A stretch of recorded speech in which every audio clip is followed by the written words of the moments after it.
अभी कहाँ गए वो लोग आपको मारे वाले? உங்களுடைய மார்க்கத்தினுடைய வரலாறு தெரியுமா? உமர்ண்டா யாரு தெரியுமா? ஒரு பெரிய சாம்ராஜ்யமே நடுங்கிச்சு. ஹத்தாபுடைய மகன் உமர் வாராருன்னா ஒரு சாம்ராஜ்யமே நடுங்கிச்சு.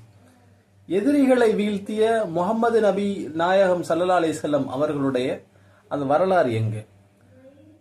காலித் இப்னு வலீத் அல்லாஹ்வுடைய வாள் என்று வர்ணிக்கப்பட்டவர். இவ்வளவு வீரமிக்க வரலாற்றுக்கு சொந்தக்காரன். அந்த வரலாற்றை படிச்சு தான் இந்த ஜுப்பாவும் தொப்பி நீங்க போடுறது உண்மைண்டா. 25ல் 30 பேர் வந்து அடிச்சு தாக்கினால் ஒரு 2 பேருக்கு திருப்பி 2 சொட்டு வைக்கலதா? ஒரு 2 பஞ்சு கோலையா அட்டிப்பட்டு சாரத்தை விட வீரனா 2 குத்து இயலாதா? எத்தனை வரலாறுகள் உலகத்தில் எத்தனை வரலாறுகள் உண்டு. நானும் எத்தனையோ வீடியோ பாக்குறேன். இஸ்லாமியர் தாக்கப்பட்டாரு அடி தமிழ். அந்த ஒரு பொம்பளை மட்டும் பாரு அல்லாஹு அக்பர் என்று சொல்லி சொன்னான்.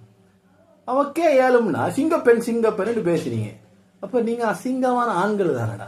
வன்முறையை தூண்டும் பேச்சல்ல, தற்காப்புக்காக வேண்டி டிஃபென்ஸ் பண்றதுக்கு ஏன் ஏலாங்கிற? இந்த மாதிரி அடி வாங்குறதும் சங்கிகள் அது பண்ணா அரசுக்காரன் அடிச்சான்னு தற்காப்பு கிடைக்கலாம்ல. என்ன சட்டம் வந்து தன்னை தாக்க முற்படுகிற போது திருப்பி தாக்கலாம்ல தற்காப்புக்காக வேண்டி. அப்ப ரெயின்ல ஒரு ஸ்டேஷனை வச்சு அடிச்சா இந்த வீடியோ என்னன்னா ஒவ்வொரு ஸ்டேஷன்ல வரும்போது அவர் அடிக்கிறீங்கிறதுக்கு அடிச்சிருக்கிறான். முதலாவது மார்க்க கல்வியில பிரதானம் என்ன? தன்னை பாதுகாக்கணும், பொறுமையா இருக்கலாம். இது கோலையாக இருப்பது I can't explain about it. இதை சொல்வதனால் வன்முறையை தூண்டுவதாக அர்த்தம் கிடையாது.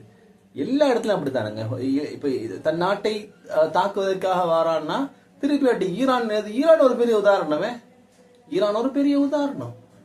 தன்னை தாக்க வார ஒரு நாட்டுக்காக வேண்டி போராட்டி அடிக்கிறான். திருப்பி கோலையாக இருந்து வாழ்வதை விட வீரனாக திருப்பி 2 அடி அடிச்சுட்டு சாவது பெட்டருங்கிறது தான் கொள்கை. அனைத்து கொள்கையும் அப்படித்தானே. எதற்கும் பயப்படாம தனக்காகவும் தன்னுடைய சொத்து அடுத்தவன் பறி கொடுத்து விடக்கூடாது என்பதற்காக போராடி கொல்லப்படுவர் ஒரு புனிதமான போராளி என்று சொல்லப்பட்டிருக்கிறது. உலகத்தில் போராடி எத்தனையோ பேருடைய போராட்டம் அப்படி சொல்கிறது. நீங்க தான் அழுதுட்டு நான் நிறைய காணொலி பார்த்ததுல எல்லாம் அடிக்கிறான், திருப்பி அடிக்கிறான், வாங்கிட்டு இருக்கிறான்.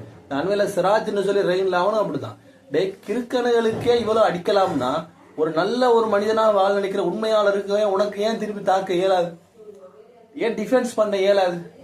நீயா போய் அடிக்கல, நீங்களா போய் எதுவும் செய்யல, ஆனா ஏன் அடிக்க இயலாது? என்னத்த சொல்ற? துணை இளைஞர்களுக்கு துடிக்கு நினைக்கிறேன். தமிழ்நாட்டில் இந்த மாதிரி நடக்கிறது இல்லை. ஆனா என்ன இது பாதுகாப்பு முதல்ல வந்து தன்னைத்தானே பாதுகாக்கிறதுக்குரிய மோட்டிவேட் கொடுக்கணும். அதுதான் அடுத்த கட்டம் போகும்.